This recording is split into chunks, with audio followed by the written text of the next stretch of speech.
The call came in at 2:47 a.m. on a frozen February morning in 1995. A corrections officer at the newly constructed ADX Florence facility in Fremont County, Colorado had discovered something that would send shockwaves through the entire federal prison system. In cell block H, behind a steel door designed to withstand explosions, they found correctional officer Daniel Marquez slumped against the wall, his radio smashed, his keys missing, and a message carved into the concrete above his head. 3 words that would become legend in the darkest corners of American criminal history. "We are everywhere." ADX Florence wasn't supposed to have problems like this. It had only been open for 3 months. This wasn't just another prison. This was the end of the line, the final destination for the most dangerous men America had ever produced. The federal government had spent over $60 million building a fortress in the Colorado desert specifically designed to hold terrorists, mob bosses, cartel leaders, and serial killers who had proven too violent, too cunning, or too connected to be held anywhere else. Every cell was a concrete box within a box. Every door was controlled remotely. Every movement was monitored by cameras that never blinked. The architects had promised the impossible. They had built a prison from which escape was not just unlikely, it was theoretically impossible. But someone inside ADX Florence didn't believe in impossible.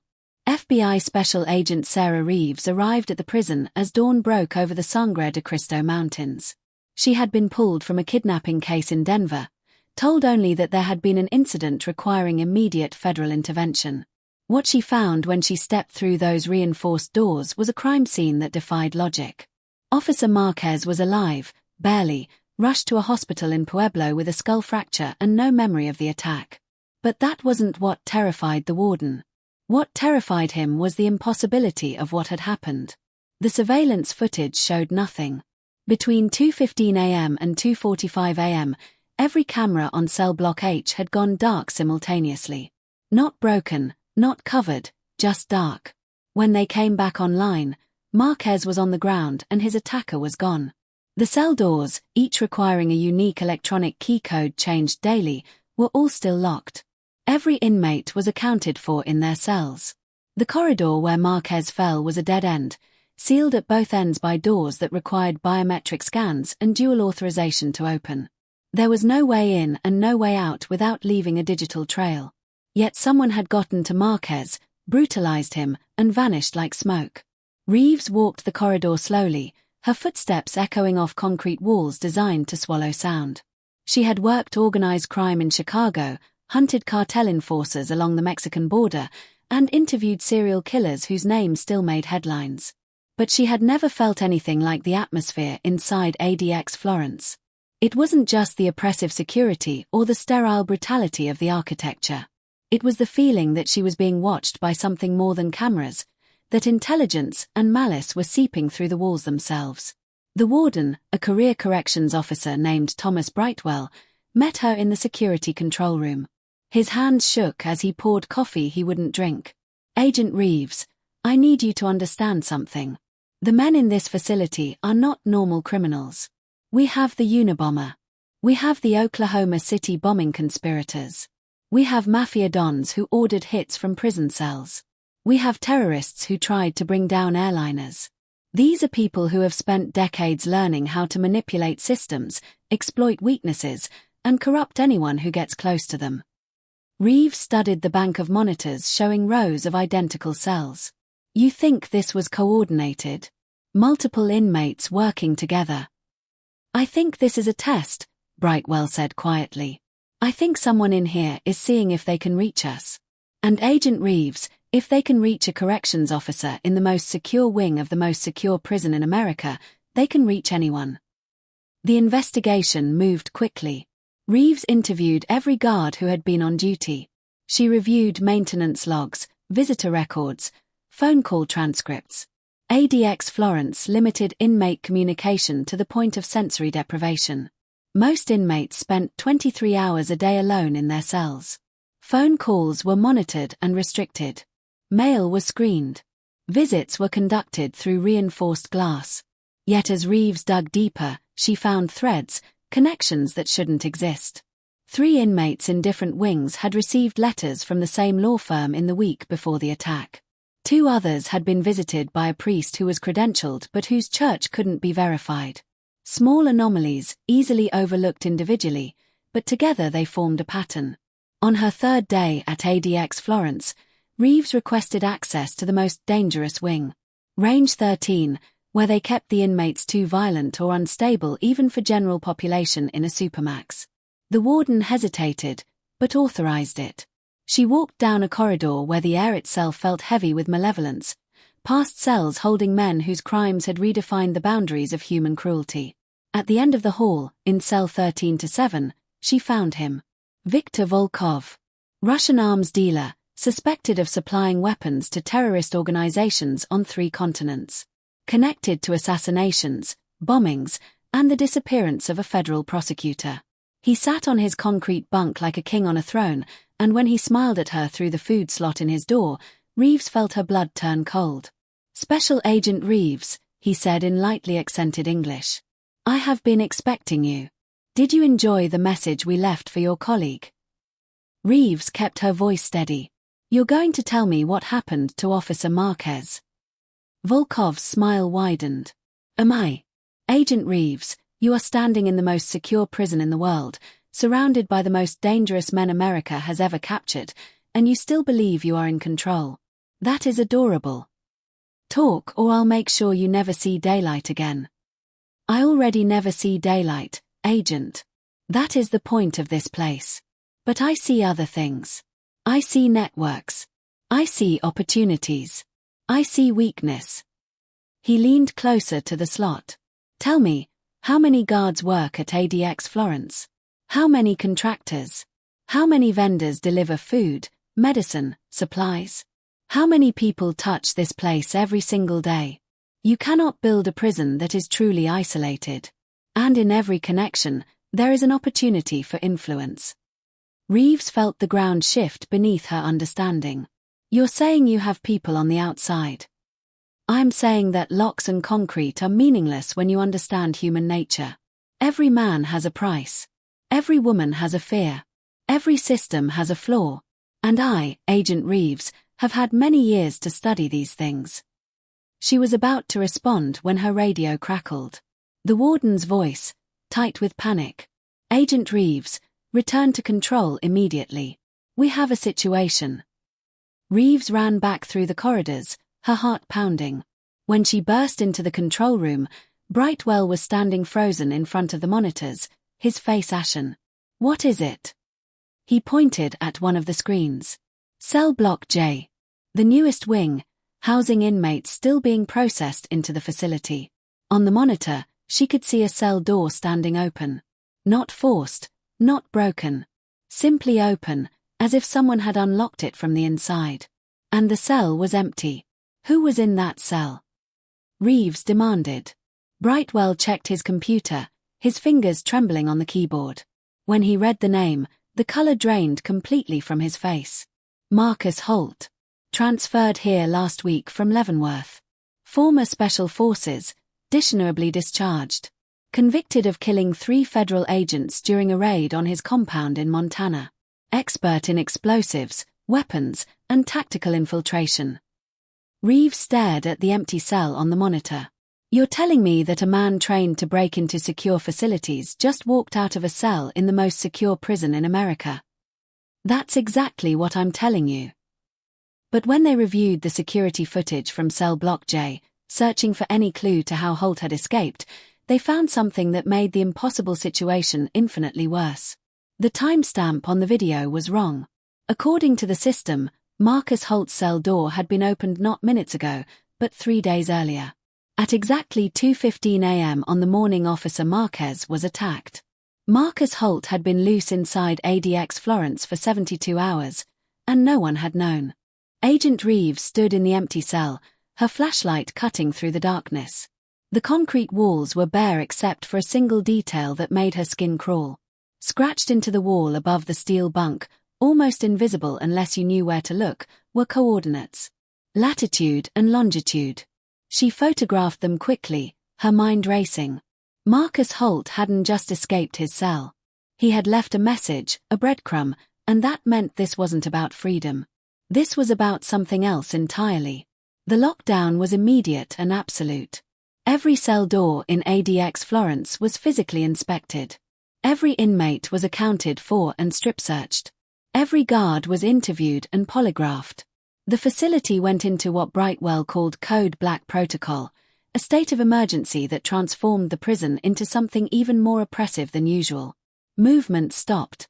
Communication ceased. The prison became a tomb where nothing moved except the eyes of frightened guards scanning shadows for a ghost. But Marcus Holt had vanished completely. The search teams found no trace of him in the ventilation systems, no signs of tampering with the walls or floors, no indication he had ever left his cell despite the evidence that he clearly had. It was as if he had simply stopped existing in one location and begun existing somewhere else, bypassing all the laws of physics and security that should have made such a thing impossible. Reeves worked the coordinates while the prison tore itself apart looking for Holt. They pointed to a location in the desert approximately 40 miles northeast of the prison, near the abandoned mining town of Cotopaxi. She requested satellite imagery from the NSA, but what came back was useless. The coordinates marked nothing but empty scrubland, no structures, no vehicles, nothing that would explain why an escaped prisoner would leave such a specific location as his calling card. On the fourth day of the lockdown, a guard named Robert Chen approached Reeves in the corridor outside the control room.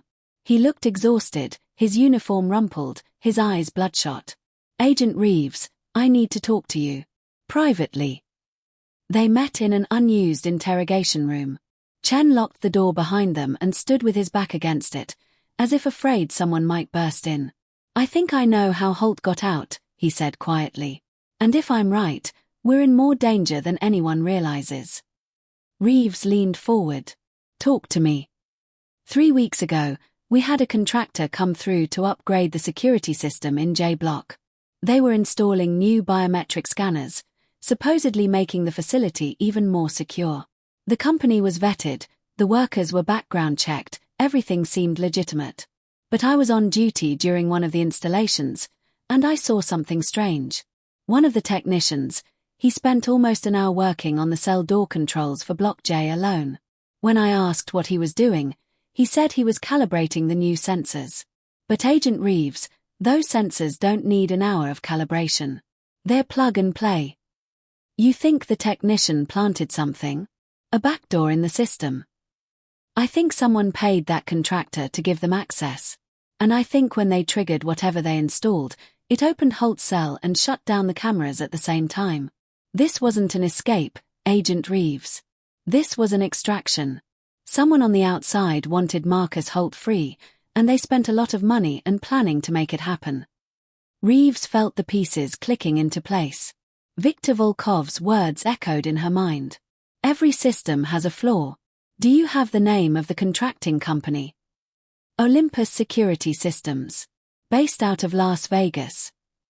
20 minutes later, Reeves was on the phone with the FBI field office in Nevada. What they told her confirmed her worst fears. Olympus Security Systems existed on paper only. The address was a mail drop. The phone number went to a disconnected line. The company had been created 6 months earlier, won the ADX Florence contract through what appeared to be legitimate bidding, and then vanished the day after the installation was complete. Someone had built an entire fake company just to get access to one cell door in one wing of one prison. But why Marcus Holt? Reeves pulled his file and studied it in detail. Former Army Ranger, multiple deployments to Afghanistan and Iraq. Dishonorably discharged after an incident in Kandahar that remained classified. He had returned to the United States and disappeared into the militia movement, building a compound in the Montana wilderness and surrounding himself with other veterans who believed the government had betrayed them. When federal agents raided the compound on weapons charges, Holt had been ready. 3 agents died in the firefight. Holt was captured only after a 12-hour standoff and had been sentenced to life without parole. What made him valuable enough to extract from ADX Florence? Reeves kept reading. Before his discharge, Holt had been part of a special operations unit that conducted raids on high-value targets. He was an expert in infiltration, explosives, and what the military called direct action. He knew how to get into places that were supposed to be impenetrable and how to eliminate targets that were supposed to be untouchable. Reeves's phone rang. It was her supervisor in Denver. "Sarah, we just got a hit on facial recognition. Marcus Holt was spotted at a gas station outside of Pueblo 2 days ago. We're pulling traffic cam footage now." What was he doing? Buying supplies. Food, water, camping gear. He paid cash and left in a pickup truck with stolen plates. "Sarah, he's not running. He's preparing for something." The coordinates. Reeves pulled up the satellite imagery again, zooming in on the location Holt had scratched into his cell wall. Empty desert, nothing but rocks and sagebrush. But when she adjusted the historical imagery, going back month by month, she saw it. 6 months ago, there had been activity at that location. Vehicle tracks. Disturbed earth. And what looked like a small structure that had since been removed or buried. Someone had been there. Someone had prepared a site in the desert and then hidden it. And Marcus Holt knew exactly where it was. Reeves assembled a tactical team. 8 agents, heavily armed, with helicopter support and satellite tracking. They left ADX Florence at dawn, driving into the desert as the sun rose over the mountains. The coordinates led them to a flat stretch of land surrounded by low hills, utterly isolated, miles from the nearest road. As they approached, Reeves felt her instinct screaming danger. They found the pickup truck first, abandoned behind a cluster of boulders. The supplies Holt had purchased were gone. Reeves deployed her team in a perimeter and approached on foot, her weapon drawn. The ground showed recent disturbance, and as she got closer, she saw it. A steel hatch set into the earth, camouflaged but visible once you knew where to look. "We've got a bunker," she radioed to her team. "Going in." The hatch was unlocked. Reeves descended a ladder into darkness, her flashlight revealing an underground chamber that had been carefully constructed and recently stocked. Food, water, medical supplies, ammunition. Enough to sustain someone for months. But there was more. On a makeshift table in the center of the bunker, she found documents, blueprints, schematics, and a list of names. The blueprints showed a building she recognized immediately. The federal courthouse in downtown Denver. The schematics detailed security systems, guard rotations, entry points. And the list of names included 3 federal judges, 2 prosecutors, and 1 witness scheduled to testify in a major organized crime trial. Marcus Holt hadn't been extracted from ADX Florence to hide. He had been extracted to kill. Reeves was reaching for her radio when she heard the sound behind her. The scrape of boots on concrete. She spun, bringing her weapon up, but it was too late. Marcus Holt stood in the entrance to a second chamber she hadn't seen, and in his hands was a rifle pointed directly at her chest. "Agent Reeves," he said calmly, "drop your weapon." She calculated her odds and found them non-existent. Slowly, she lowered her gun to the floor. "This is over, Holt. My team is outside. You're surrounded." "Am I?"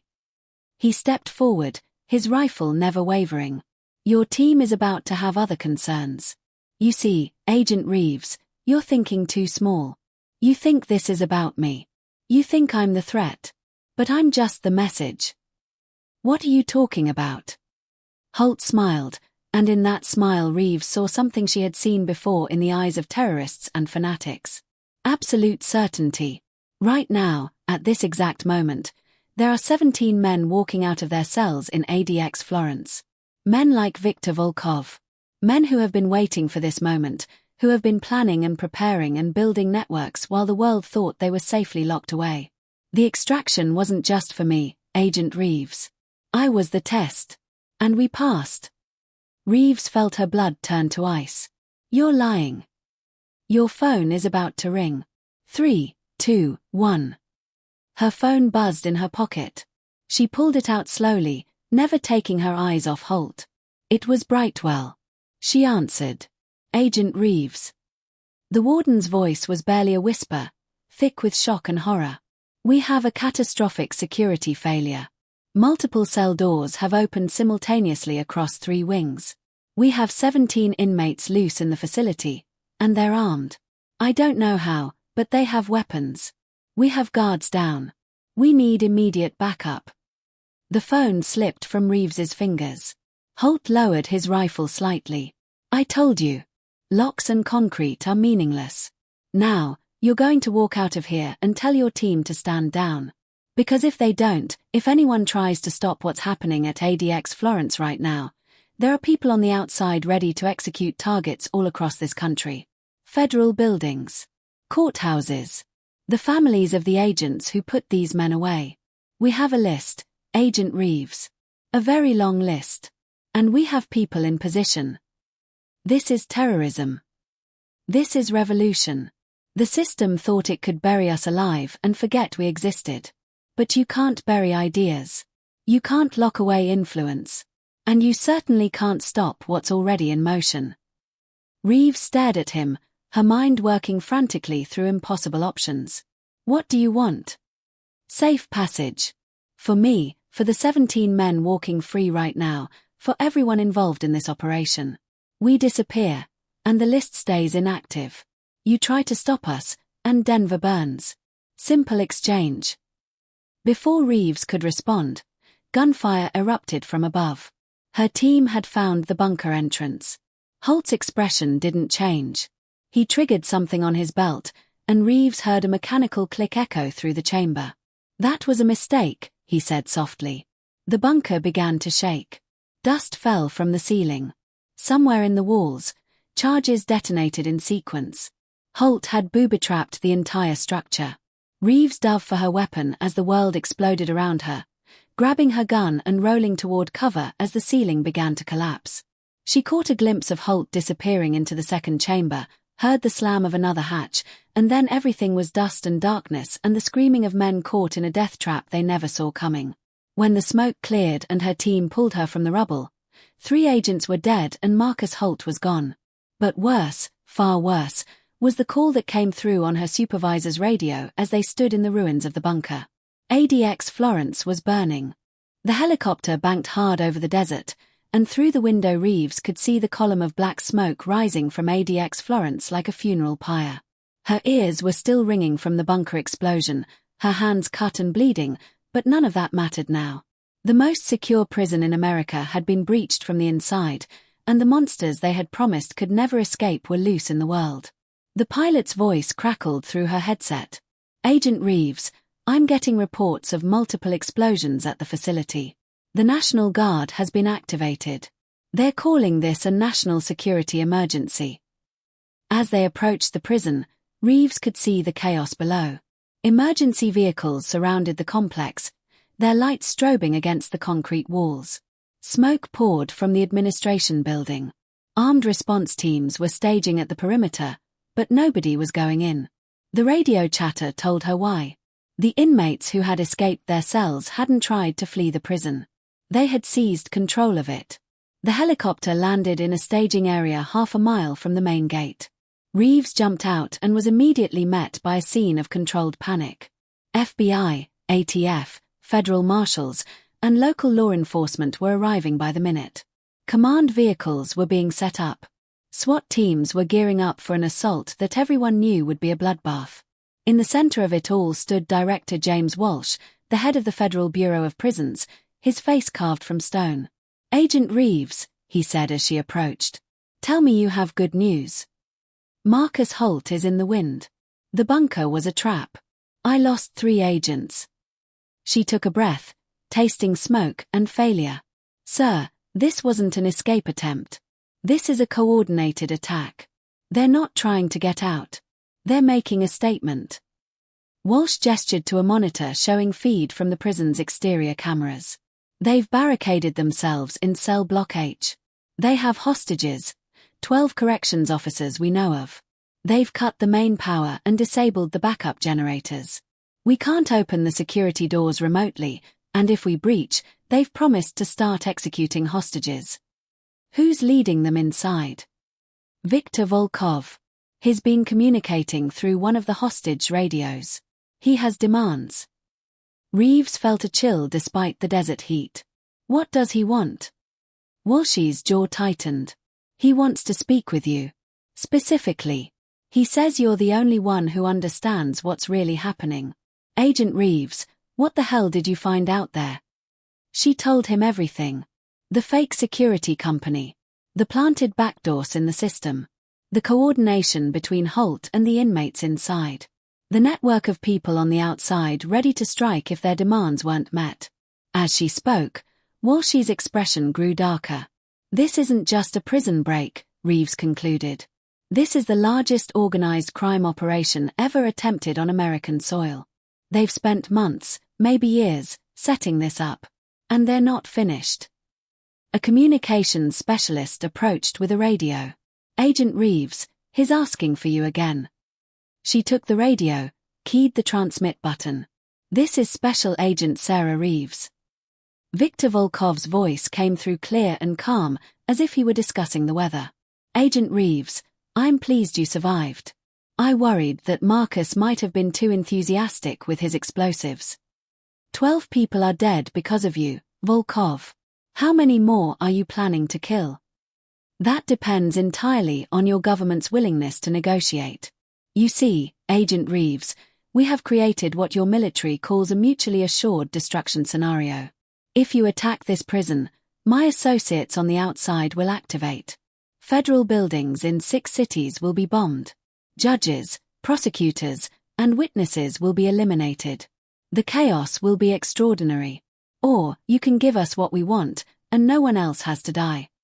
You know we can't negotiate with terrorists. Then you will watch your colleagues die on television. Because in 30 minutes, we are going to execute the first hostage. And we will continue executing one person every hour until our demands are met. I will let you explain to their families why their principles were more important than human lives. The radio went dead. Reeves looked at Walsh, saw the calculation happening behind his eyes. The math of the impossible. We can't give them what they want, she said. But we can't let them kill those hostages. Then what do you suggest? Reeves thought about the cell where she had interviewed Volkov, about his words, about the smile on his face when he talked about human weakness. He's arrogant. He thinks he's thought of everything. But there's something he doesn't know. What's that? When I was in that bunker, I saw the blueprints for the Denver courthouse attack. But I also saw something else. Communication logs. Volkov has been coordinating this entire operation through compromised guards and contractors. But communications leave trails, and trails lead to people. We might not be able to get into cell block H without casualties, but we can cut the head off the snake on the outside. Walsh understood immediately. You want to hit his network while he's trapped inside. His betting will be paralyzed by fear of what his people will do. But if we take down his people first, fast, and simultaneously, he loses his leverage. We need every field office, every task force, hitting every location connected to this operation at exactly the same time. Before he knows what's happening. That's a hell of a gamble, Agent Reeves. If we miss even one cell, they could activate. Then we don't miss. What happened next would be studied in law enforcement academies for decades. In the space of 18 minutes, the FBI coordinated the largest simultaneous raid operation in its history. Using the intelligence Reeves had gathered from the bunker, combined with emergency authorizations from the director himself, teams hit 73 locations across 11 states. Safe houses. Meeting spots. The homes of corrupted contractors and guards.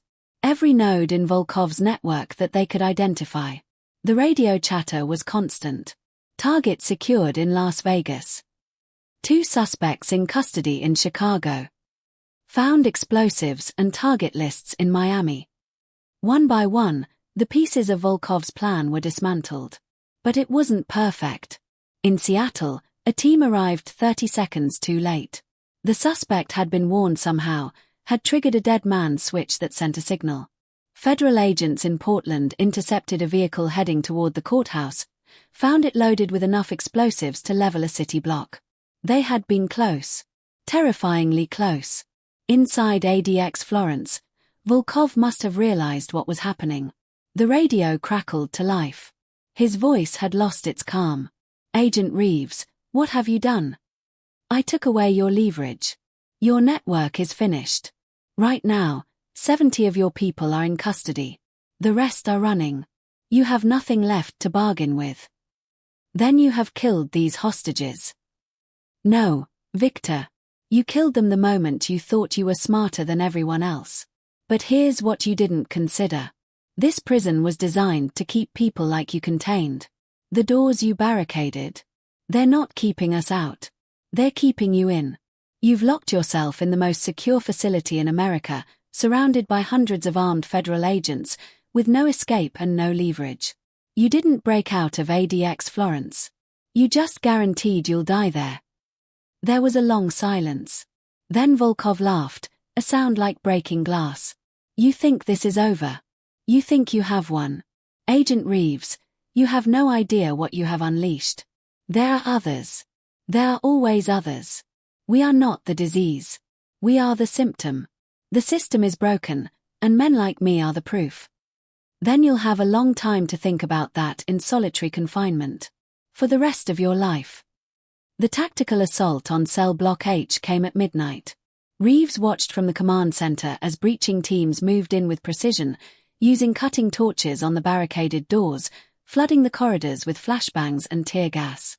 The inmates had weapons, improvised but deadly, and the firefight was brutal.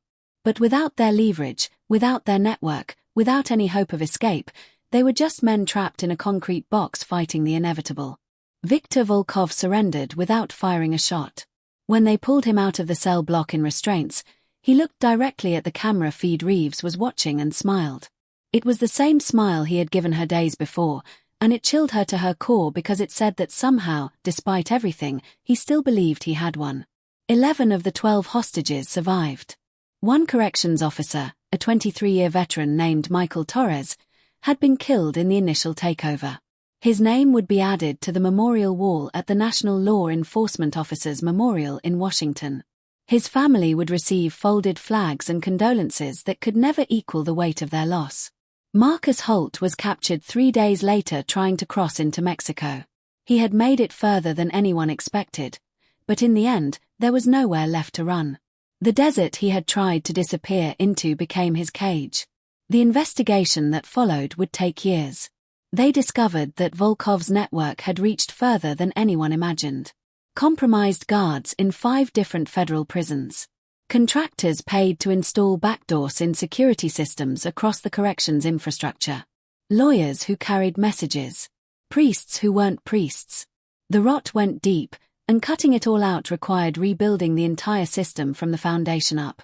ADX Florence was closed for 8 months for complete security renovation.